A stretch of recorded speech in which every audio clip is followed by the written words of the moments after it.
அனைவருக்கும் வணக்கம். திராவிட முன்னேற்ற கழக அரசு எதிர்கட்சியாக இருக்கிற போது தேர்தல் வாக்குறுதிகளை வாரி வழங்கியதை நாம் நினைவிலை வைத்து கேள்வி எழுப்பினால் நமக்கு பதில் கிடைக்கவில்லை. தற்போது இளைஞர்களுடைய வாழ்வை, எதிர்காலத்தை கேள்விக்குறியாக்குகின்ற வகையிலே நகராட்சி நிர்வாகத்துறையில் பணி நியமனத்தில் முறைகேடு என்கிற அதிர்ச்சி செய்தி நம்மை மிகப்பெரிய கவலைக்குள்ளாக்குகிறது. தனியார் துறையிலே ஆண்டுக்கு 10 லட்சம், 5 ஆண்டுகள் 50 லட்சம் என்று தேர்தல் வாக்குறுதியை வழங்கினார்கள்.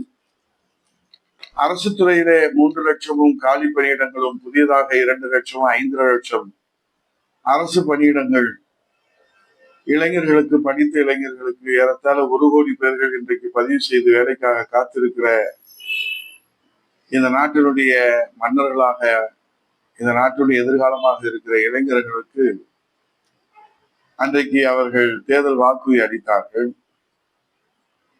ஆனால் இன்றைக்கு நடந்திருப்பது என்ன?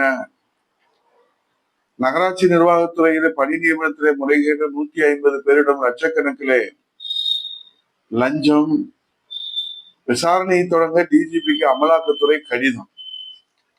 இது இளைஞருடைய நம்பிக்கை சிதைப்பதாக அமைந்திருக்கிறது.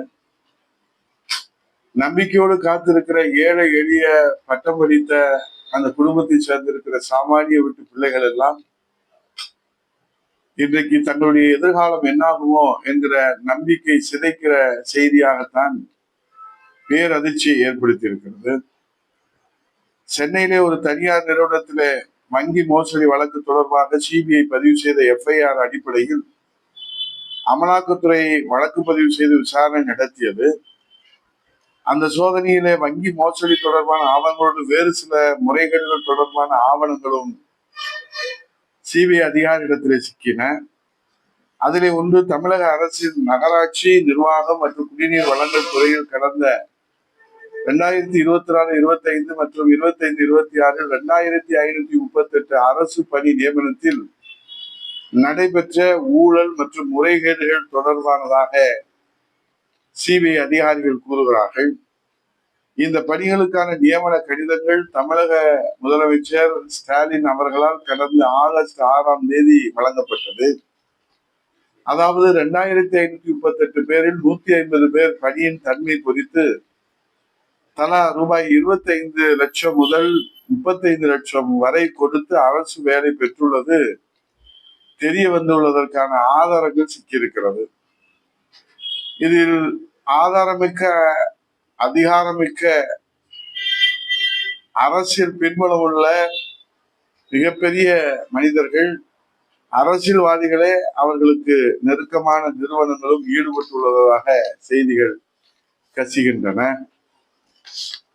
இன்றைக்கு நகராட்சி நிர்வாகத்துறையில் அண்ணா பல்கலைக்கழகத்தில் நடத்தப்பட்ட இந்த தேர்வின் மூலம் லஞ்சம் கைமாறப்பட்டுள்ளது. இதில் தொடர்புடையவர்கள், சந்தேகப்படுபவர்களின் பெயர்கள் அடங்கிய ஆவணங்கள், இதற்கு மூளையாக செயல்பட்டவர்களின் விவரங்கள், புகைப்படங்கள், பண பரிவர்த்தனைகள் போன்ற அனைத்து ஆதாரங்களையும் 232 பக்க கடிதத்துடன் இதிலே சிபிஐ அதிகாரிகள் டிஜிபி அவர்களுக்கு கடிதத்திலே இணைத்து அனுப்பியிருக்கிறார்கள். லஞ்சமாக பெறப்பட்ட பணம் ஹவாலா நெட்வொர்க்குகளை பயன்படுத்தி மாற்றப்பட்டுள்ளது. இதன் மூலம் ஆயிரக்கணக்கான தேர்வாளர்கள், ஏழை எளிய நம்பிக்கையோடு காத்திருந்த அந்த இளைய சமுதாயம் ஏமாற்றப்பட்டு அவருடைய நம்பிக்கை சிதைந்து போய் வேலை வாய்ப்பை இழந்துள்ளனர். இந்த அரசு அவர்களுக்கு மிகப்பெரிய துரோகத்தை செய்திருக்கிறது.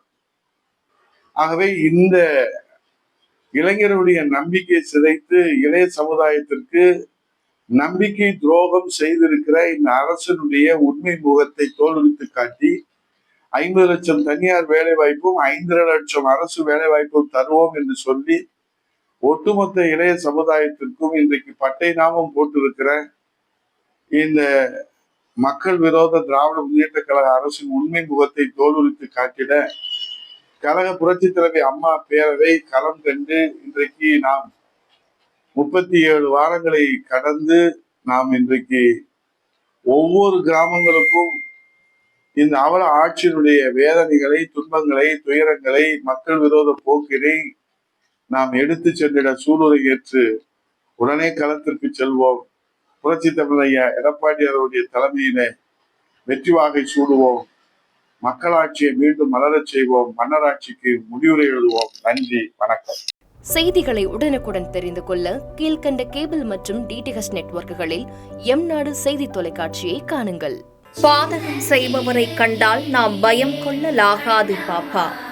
மோதி மிதித்து விடு பாப்பா, அவர் முகத்தில் உமிழ்ந்து விடு பாப்பா. அண்மை செய்திகளை உடனுக்குடன் தெரிந்து கொள்ள இணைந்திருங்கள் எம்நாடு தொலைக்காட்சியுடன்.